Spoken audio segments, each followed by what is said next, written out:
Crisis in Egypt. All day long, the world has watched as this life or death drama unfolded.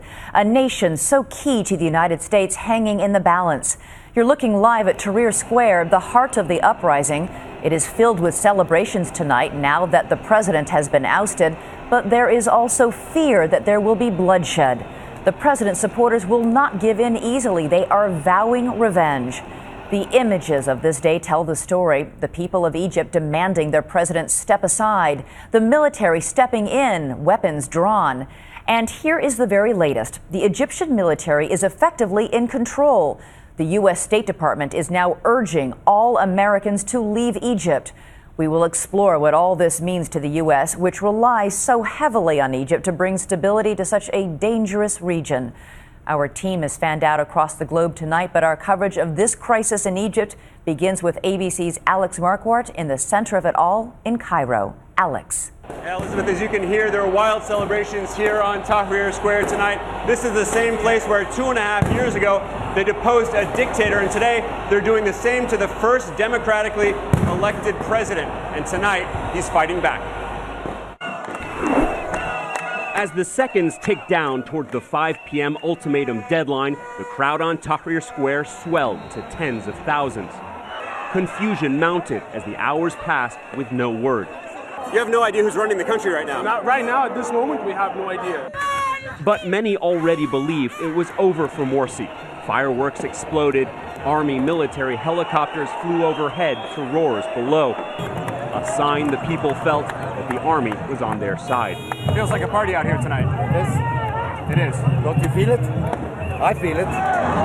Meanwhile, the military was deploying in the streets of the capital.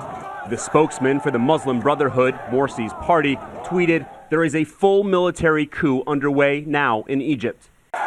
Then at 9 p.m., the military finally announced to the nation, Morsi is out.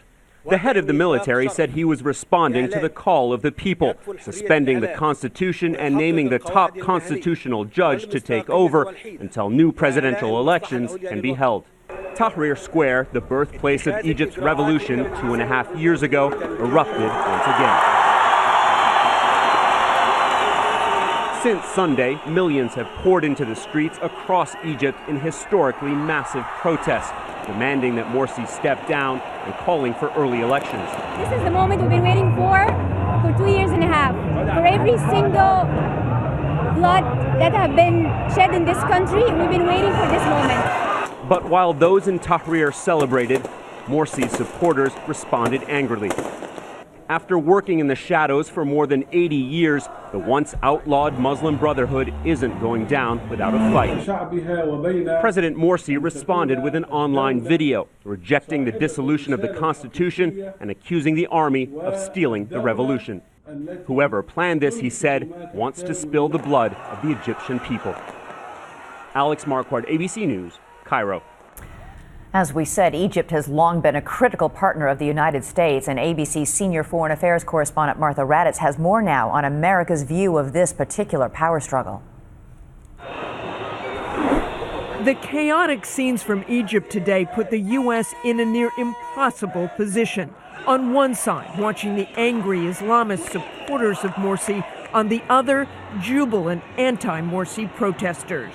But Washington cannot publicly support a military takeover of a democratically elected president. We are not taking sides. Yet it is clear that the administration was not happy with Mohamed Morsi and his failure to embrace the democratic process. He must do more to be truly responsive and representative to the justified concerns expressed by the Egyptian people. For America, Egypt is a critical partner in support of democracy and security in the region. Egypt is an anchor for the region as a whole. It is the largest Arab country. 1 in every 4 Arabs lives in Egypt. It sits on top of the Suez Canal, which is how our naval forces get in and out of the Persian Gulf, and the world's oil gets to global markets.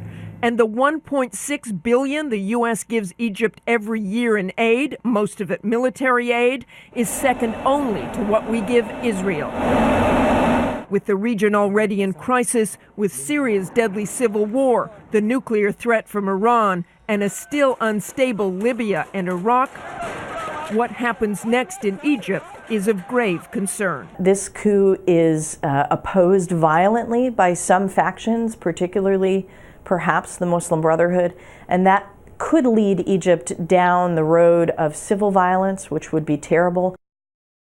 And joining us now is Martha Raddatz and ABC's chief foreign affairs anchor Christiane Amanpour. And Martha, I'd like to start with you, if I may. Despite all that money we give to Egypt, we're really on the sidelines here. We have little or no influence over President Morsi or the military and the opposition. Well, not over Morsi for sure. The military-to-military relationship between the U.S. and Egypt is very strong. They train officers here, pilots. In fact, there is an Abrams tank factory in Egypt that is run jointly.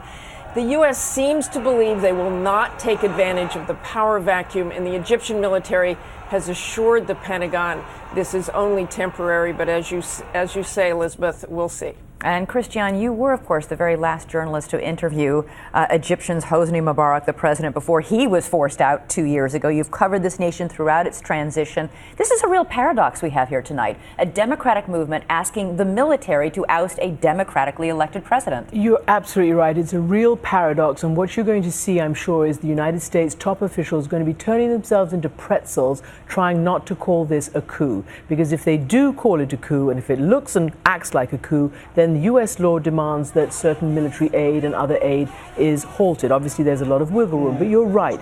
Some are saying, Morsi's faction, that this is an out-and-out coup, stealing the revolution, and obviously the anti-Morsi people saying, no, this is our vote with our feet, and this is a reset of the revolution. And this is still a country very divided. We saw the images tonight, the hundreds of thousands in Tahrir Square celebrating, hundreds of thousands protesting 6 miles away. What are the chances violence might break out? Well, that's right. That is a worry. There has been some violence overnight last night. Morsi has called for peaceful resistance, but he said that he's still the legitimate president, and he doesn't want people to accept what's happened.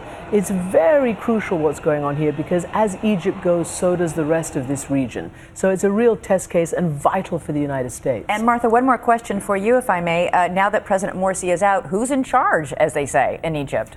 Well, they say they have this interim group in charge right now. It is pretty much unclear. I mean, they've dissolved the Constitution. There is one particular person they say is in charge, but we'll really have to see in the coming days whether that takes or not, because right now the military is in charge, and only the military. All right, Martha Raddatz, Christiane Amanpour, thank you so much. Our coverage of the crisis in Egypt tonight.